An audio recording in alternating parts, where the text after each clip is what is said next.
कथा नागपंचमीची। एक आटपाट नगर होतं। तिथे एक ब्राह्मण राहत होता। त्याला 5 सुना होत्या। नागपंचमीचा सण आला। त्या दिवशी सर्व सुना माहेरी गेल्या, मैत्रिणी माहेरी गेल्या। त्यामध्ये त्यांची एक सून होती शेवंता। तिला माहेर नव्हते। ती विचार करत बसली, सगळेजण माहेरी गेले आणि मला माहेरी जायला मिळालं नाही। मला माहेर नाही, मी काय करू? त्याच वेळेला एक ब्राह्मण तिच्या घरी आला। बाळ शेवंता, मी तुला माहेरी घेऊन जायला आलो आहे।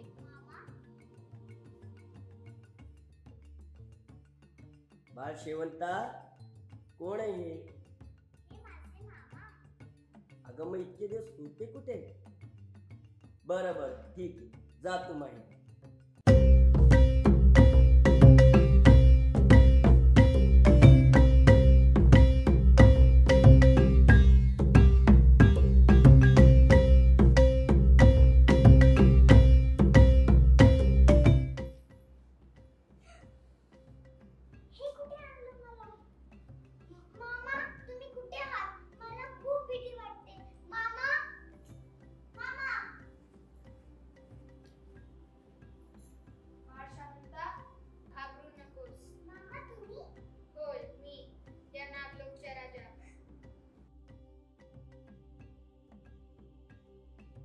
ही आपली पाहुणी आहे, हिला कोणी चावणार नाही।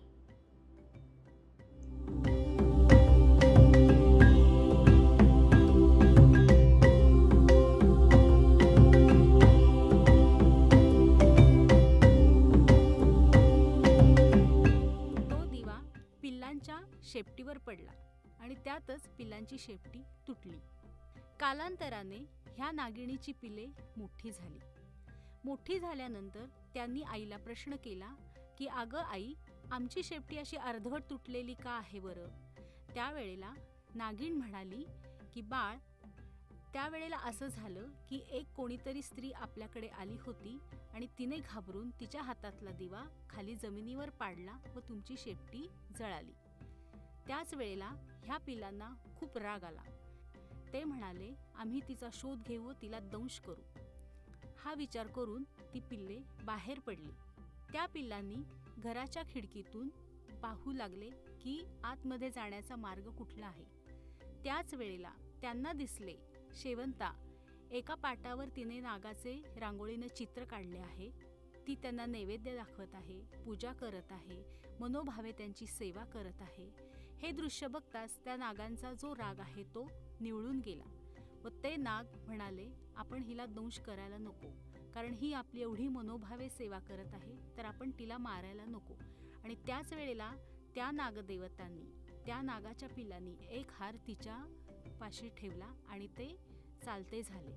अशी ही नागपंचमीची कहाणी तुम्हा आम्हाला सर्वांना सुफळ समृद्ध प्राप्त हो।